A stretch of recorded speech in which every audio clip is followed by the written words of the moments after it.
ലിക് love insurance company Pradeep രംഗനാഥൻ്റെ ഒരു പടം സ്ഥിരം ശൈലി എന്ന് വെച്ചാൽ അതേപോലെ തന്നെ ഒരു 2040 നടക്കുന്ന ഒരു കഥയായിട്ടാണ് കാണിക്കുന്നത്. ഒരു ലോകം മുഴുവൻ ഭരിക്കുന്ന ആപ്പുകളാണ്. ആപ്പിൾ ലവ് അവരുടെ കാര്യങ്ങളെല്ലാം തീരുമാനിക്കുന്ന ആപ്പിൻ്റെ ഒരു തീരുമാനമാണ് എല്ലാം ചെയ്യുന്നത്. വമ്പൻ ഭീമന്മാരാണ് കൈകാര്യം ചെയ്യുന്നത്, കോപ്പറേറ്റീവ് ഭീമന്മാർ.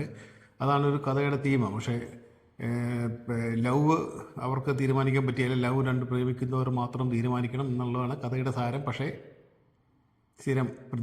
പ്രദീപ് രംഗനാഥൻ്റെ ഒരു സ്ഥിരം സ്റ്റൈലും ഉണ്ടല്ലോ, സീരിയലുകളിൽ സ്ഥിരം പലരെയും കോപ്പി അടിച്ച ഒരു പ്രത്യേക രീതിയിലൊക്കെ ഏറ്റില്ല. വിഘ്നേഷിൻ്റെ സംവിധാനം പാളിപ്പോയി, സ്ക്രീൻ പ്ലേ ഒക്കെ പാളിപ്പോയെന്നാണ് എനിക്ക് തോന്നുന്നത്. ഭയങ്കരമായിട്ട് കാശ് മുടക്കിയിട്ടുണ്ട് പടത്തിന്. നയൻതാരയാണ് പ്രൊഡ്യൂസർ.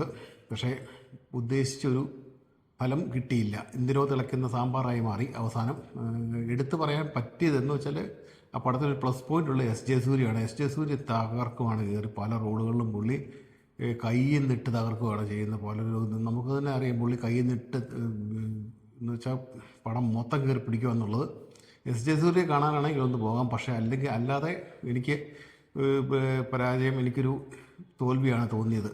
അത്ര ഒരു സുഖമില്ല. ആ ഒരു ആവറേജ് പടം പോലും ഒന്നും പറയാനില്ല. ഭയങ്കരമായിട്ട് കാശ് മുടക്കി സ്ക്രീനിലൊക്കെ ഒരു ലുക്കൊക്കെ ഒന്ന് കാണാനൊക്കെ ഉണ്ട്. പക്ഷേ ഞാൻ പറഞ്ഞ പോലെ തന്നെ ഒന്നുമില്ല. നമുക്ക് കണ്ടു കഴിയുമ്പോൾ എന്തിനാന്ന് തോന്നുന്നൊരു പടം. വിഘ്നേഷിൻ്റെ ഒരു മോശം സംവിധാനമായിട്ടാണ് എനിക്ക് തോന്നിയത്. സെലക്ഷനും മോശമായി. ഒന്നുമില്ല പടത്തിന്. ഒരു പ്ലസ് പോയിൻ്റ് പറയാനായിട്ട് എനിക്കൊന്നും തോന്നിയില്ല. ഒരു ആവറേജിൽ താഴെ മാത്രമുള്ളൊരു മൂവി ലിക്ക്.